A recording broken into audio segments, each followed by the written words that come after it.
துளாராசிக்கார அன்பர்கள் அனைவருக்கும் எனது அன்பு கலந்த வணக்கங்கள். நான் உங்கள் அஸ்ட்ரோ சின்னதுரை பிளிமிசை கூத்தூர் பெரம்பலூர் மாவட்டம். சனி வக்ர பலன் 2025 துலாம் நிகழும் மங்களகரமான விஸ்வாவச வருடம் ஆனி மாசம் 29ஆம் நாள் சனி பகவான் மீன ராசியிலிருந்து வக்ரகதியில செஞ்சரிக்க போகிறார். அதாவது கடந்த பங்குனி மாசம் 15ஆம் தேதி மார்ச் 29ஆம் தேதி அன்று கும்பராசியிலிருந்து மீன ராசிக்கு பெயர்ச்சியானார் சனி.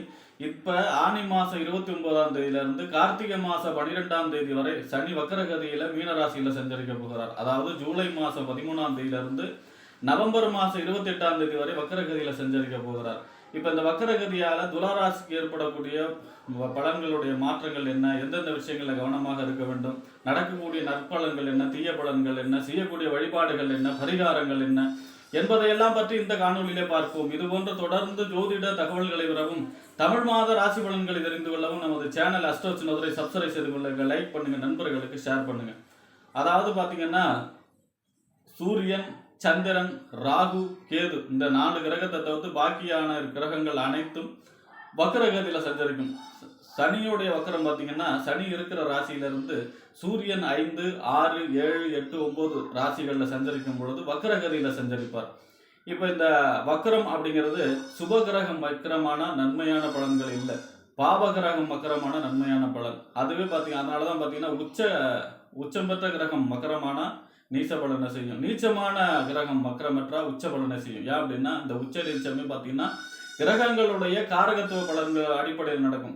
இப்போ ஒரு கிரகம் நமக்கு தசாபுத்திலேயோ எப்பயோ பலன் தரணும் அப்படின்னா தன்னுடைய காரகத்துவ அடிப்படையிலையும் ஆதிபத்திய அடிப்படையிலும் எந்த இடத்துக்கு அதிபதி எந்த வீட்டில் இருக்கார் இது சம்பந்தமான பலன்களையும் செய்யும், காரகத்துவ பலன்களையும் செய்யும். ஆனா வக்கரம் பெற்று இருக்கும் பொழுது தன்னுடைய காரகத்துவ பலன்களை விட ஆதிபத்திய பலன்களை அதிகமாக செய்யும். அதான் வக்கரம் அப்படிங்கிறது. அதனாலதான் பாபகிரகம் வக்கரமான நன்மையான பலன். ஏன்னா சனியுடைய காரகத்துவம் பார்த்தீங்கன்னா தடை, தாமதம், இழுபறி, வலி, வேதனைகள், அதே போல தன்னிலை தாழ்தல், அதே போல பார்த்தீங்கன்னா கடன் சுமை, இந்த நோய், எதிரி, இந்த மாதிரியான பலன்கள் எல்லாமே சனியோட காரகத்துவங்கள் வரும். அப்ப அவர் வக்கரமான நன்மையான பலன்கள் நடக்கும் அப்படிங்கிறது தான் இந்த வக்கர பலன் சொல்லப்படுகிறது. துளாராசியை பொறுத்த வரைக்கும் உங்க ராசிக்கு யோகாதிபதி சனி 4க்கும் 5க்கும் உடையவர். 4ஆம் இடங்கிறதுனா வீடு, வண்டி, வாகனம், மனை, தாயார், சொத்து, சுகஸ்தானத்துக்கு அதிபதியும். 5ஆம் இடம் என்பது புத்திரஸ்தானம், புத்தி, சிந்தனை, செயல்திறன், பதவி, விளையாட்டு இதெல்லாம் சொல்லக்கூடிய 5ஆம் இடத்திற்கும் அதிபதி 6ஆம் இடத்துல சஞ்சரிக்கிறார். பொதுவாக பார்த்தீங்கன்னா 6ஆம் இடத்துல 3, 6, 10, 11 பாபகிரகம் சஞ்சரிப்பது நன்மையான பலன்கள் அப்படின்னு சொல்லுவாங்க. ஆனால் இப்போ காரகத்துவ பலன்கள் வேலை செய்யாது இல்லையா. 4க்கும் 5க்கும் உடையவர் 6ல் மறைஞ்சா என்ன பலன், அந்த மாதிரியான பலன்கள் இருக்கும். அப்போ வக்ரகாலம் அப்படிங்கிறது துளாராசியை பொறுத்த வரைக்கும் பெருசாக நன்மை செய்யாது. ஏன் அப்படின்னா 4ஆம் இடத்து அதிபதி அப்போ 6ஆம் இடத்துல போய் சனி இருக்கார் பாபகிரகம்னா இப்போ எதிரிக்கு நஷ்டம். ஏன்னா எதிரிக்கு 6ஆம் இடத்துல காரகத்துவ அடிப்படையில் சனி பார்த்தீங்கன்னா இருக்கும் பொழுது நோயை ஜெயிக்கக்கூடிய அமைப்பு, எதிரியை ஜெயிக்கக்கூடிய அமைப்பு, வம்பு வழக்கு, கோர்ட்டு கேஸ் எல்லாம் ஜெயிக்கக்கூடிய அமைப்பு, வேலை கிடைக்கக்கூடிய அமைப்பு, பதவி உயர்வு கிடைக்கக்கூடிய அமைப்பு, இந்த மாதிரியான பலன்களாக இருக்கும். இப்போ 4க்கு உடையவன் 6ல் இருந்தார்னா நிலம், இட சம்பந்தமான பிரச்சனைகளை சந்திக்கக்கூடிய அமைப்பில் வரும். தாயாருடைய ஆரோக்கியத்தில் அக்கறை செலுத்த வேண்டும், அவரோட வாக்குவாதத்தை தவிர்க்க வேண்டும். அதே போல் பார்த்தீங்கன்னா 4ஆம் இடத்துல உள்ள வண்டி வாகனங்கள், அதாவது அடிக்கடி வண்டி வாகனத்தில் பழுது ஏற்படக்கூடிய அமைப்பு, வண்டி வாகனம் சம்பந்தமான பயணங்களில் கவனமாக இருக்க வேண்டும். அதே போல் 5ஆம் இடத்து அதிபதி 6ல் இருக்காருன்னா பூர்வீக சொத்து சம்பந்தமான பிரச்சனைகள், புத்திரர்களுடன் வாக்குவாதத்தை தவிர்க்க வேண்டும், அவர்களுடைய ஆரோக்கியத்தில் அக்கறை செலுத்த வேண்டும். வீட்டில் வயதானவர்களுடைய ஆரோக்கியத்தில் அக்கறை செலுத்த வேண்டும்.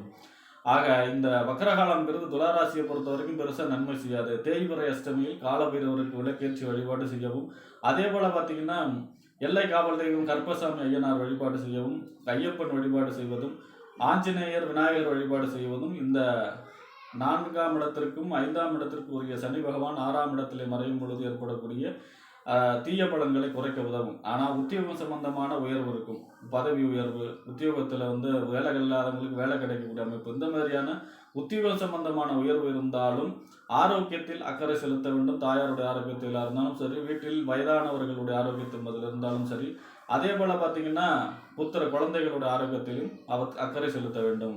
மற்றபடி இந்த வழிபாடுகள் செய்யும் பொழுது இந்த வக்கர காலகட்டங்களிலே துளாராசியை பொறுத்த வரைக்கும் பதவி சம்பந்தமான உத்தியோக சம்பந்தமான உயர்வு இருந்தாலும் இந்த விஷயங்களையும் கவனமாக இருந்து வழிபாடு செய்யும் பொழுது இந்த வக்கர காலங்களிலே துளாராசிக்காரர்கள் வெற்றியடைவார்கள் என்று கூறி விடைபெறுகிறேன். நன்றி, வணக்கம்.